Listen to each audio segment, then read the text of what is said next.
Bonjour, alors on va regarder un petit peu le fonctionnement des fonctions matricielles tendance et croissance. Donc, on a ici des données, ok, des données, puis on aimerait ça savoir quel modèle approxime mieux le donné. Puis éventuellement, ce qu'on voudrait savoir, c'est pouvoir prédire un peu le futur. Donc, savoir, par exemple, en février, ok, qu'est-ce qu'il y a. Donc, ici, on va peut-être corriger cette chose-là ici sur l'axe. OK, donc ça, c'est un petit défaut ok, chez Microsoft. Donc, on va aller euh, voir pour le nombre. Et puis, euh, en date, on va voir ce que ça donne. OK, c'est beau. Donc, on voudrait, donc, on a corrigé cette chose-là. Donc, on voudrait savoir, par exemple, pour février, mars, ok, qu'est-ce que ça serait la valeur qu'on peut s'attendre. Donc, on va choisir le meilleur modèle, puis à partir de là, ok, on ira faire un peu des prédictions. Donc, fonction matricielle, on choisit l'ensemble des cellules sur lesquelles va s'appliquer la fonction. Et puis après ça, on tape la fonction, donc tendance. OK, tendance ici. On va aller dans l'assistant. Alors, on va commencer par cette partie-là. Donc, les Y, c'est les ventes. Donc, on choisit cette fonction-là. Les X, c'est les dates. On sait que derrière ça, ça sera des nombres entiers, parce que c'est des numéros de série dans Excel. Et là, on veut avoir ok, notre résultat. Donc, j'expliquerai tantôt avec nouveau ok, qu'est-ce qu'on peut faire. Mais là, pour le moment, ok, on a ça. Donc, on fait CTRL majuscule entrée. OK, puis ça nous met nos valeurs. Et puis les valeurs avaient déjà été mises pour apparaître ok, dans le graphique. Croissance, même principe. OK, ce qu'on appelle une fonction différente. Croissance, voilà l'assistant. Donc, les Y, c'est toujours les ventes. Les X, c'est toujours les dates. OK, donc les ventes en fonction des dates. Et contrôle majuscule entrée, très important. On va cliquer sur le bouton OK. Donc là, on peut se poser la question, lequel des deux modèles est le meilleur? Et puis, en fait, il y a une façon ok, de savoir lequel des deux est le meilleur, c'est de regarder le coefficient de corrélation. Donc, plus le coefficient de corrélation est élevé, plus le modèle est bon. Ok. Donc, si on prend la corrélation pour tendance et la corrélation pour croissance, donc on va mettre ça ici. Donc, on va dire coefficient corrélation. OK, donc ça, c'est une fonction standard. Donc, coefficient de corrélation, on va dans l'assistant. Donc, on veut savoir comment les ventes et les tendances, c'est quoi la corrélation entre les deux. Donc, est-ce que c'est un bon match ou non? Donc, matrice 1, je vais prendre ça.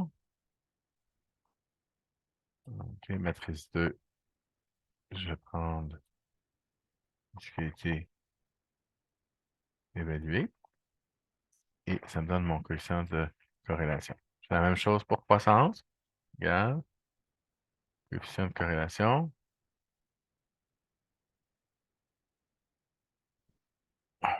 Ah, ici, oups, on va prendre les ventes. Et puis ici, on va prendre ce qui a été évalué. Et on voit là que le coefficient de corrélation, il est plus bas pour croissance que pour tendance. En fait, qu'est-ce qui se passe là, probablement, ce qui tue ok, notre corrélation, c'est ici, là, ok, parce qu'il y a énormément de distance entre le point qui est là et la courbe. Probablement que si on prenait moins de données ok, dans notre truc et puis qu'on éliminait, mettons, ce dernier point-là, ben peut-être que tendance il serait mieux que croissance. Mais avec le modèle avec les données qu'on a là, celui qui est le meilleur, c'est la fonction tendance. OK, donc là maintenant, ce que je voudrais faire, toujours en utilisant les fonctions matricielles, alors j'ai choisi, je dis maintenant c'est tendance qui est la fonction que je vais utiliser pour, par exemple, prédire ce qui n'a pas été mesuré. Donc, j'aimerais ça avoir des estimés pour les autres mois. OK, je l'ai jusqu'à février, mais je voudrais l'avoir pour les mois de mars, avril, mai et la suite. OK.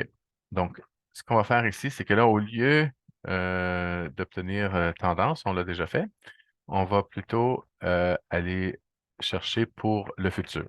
OK? Donc, on va dire égal tendance. On va donner l'assistant. Alors, nos Y connus, c'est nos ventes. Nos X connus, c'est nos dates.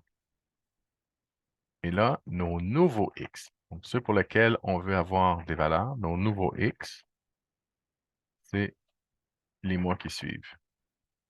OK? Et là, on fait CTRL, majuscule, entrée. OK? Puis là, ça nous donnerait les données pour les autres mois en fonction de ce modèle-là, OK? En fonction de la ligne rouge qu'on a ici. Donc, ça, c'est le deuxième morceau qu'on a dans les fonctions tendance et croissance, de pouvoir obtenir des nouveaux Y. Bon, on va les mettre le même format. OK, sur ça. Bon, parfait.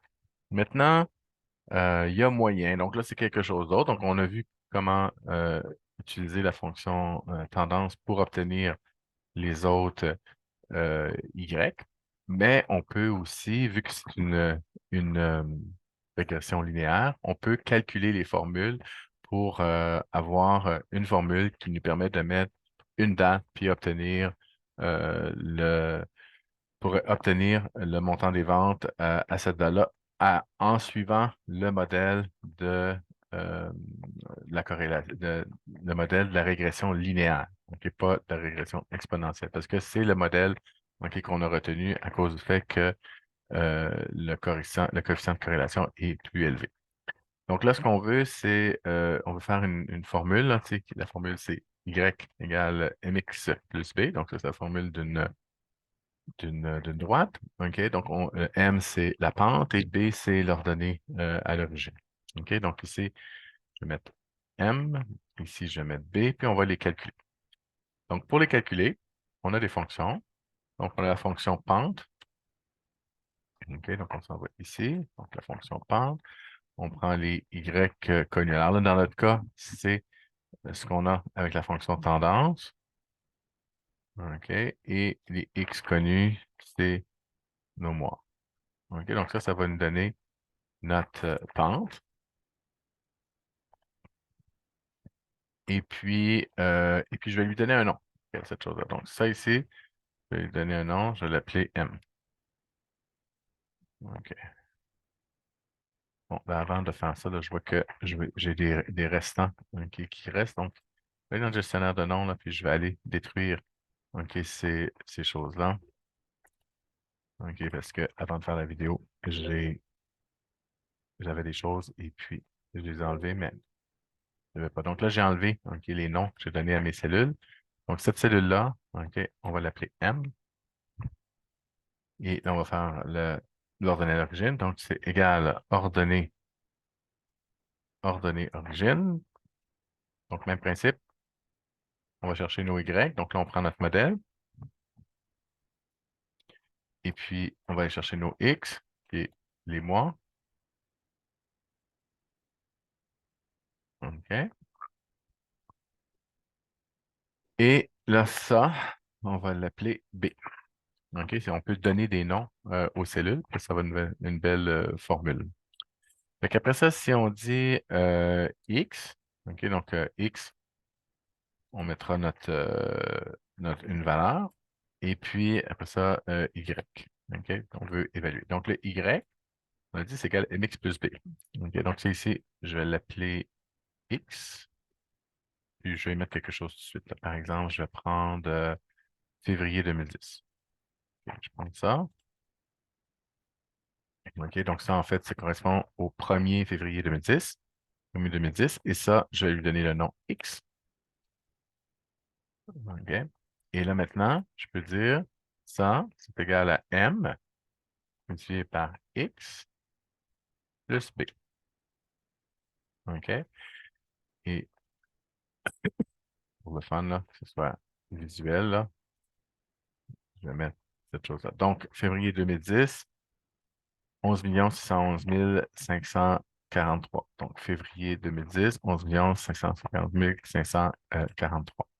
Si je prends ici, OK, le juillet, OK, donc le juillet 2011, OK, donc 2011 07 01, 2011 07 01, ça va me donner 22 358 148. OK, donc juillet, 22 358 148. OK, donc avec ça, OK, on est capable, avec une formule, de mettre une date, puis d'obtenir la valeur en fonction du modèle. C'est en fonction du modèle. Ici, on a pris le modèle de régression linéaire avec tendance. Et puis, on est capable, OK, de créer nos formules pour nous-mêmes, après ça, obtenir nos résultats. OK? Donc, ce qu'on a fait, c'est que on a utilisé ces deux fonctions-là. On a choisi laquelle des deux était la meilleure en allant vérifier le coefficient de corrélation. De là, OK, on a deux options. On peut utiliser ce qui est déjà fait dans la fonction pour faire calculer les Y futurs, OK, en fonction d'une série de X nouveaux. Ou sinon, on peut tout simplement construire la fonction et puis après ça, OK, on a une formule qui nous permet d'obtenir un Y en lui donnant n'importe quel X par rapport, OK, à la régression linéaire. Voilà.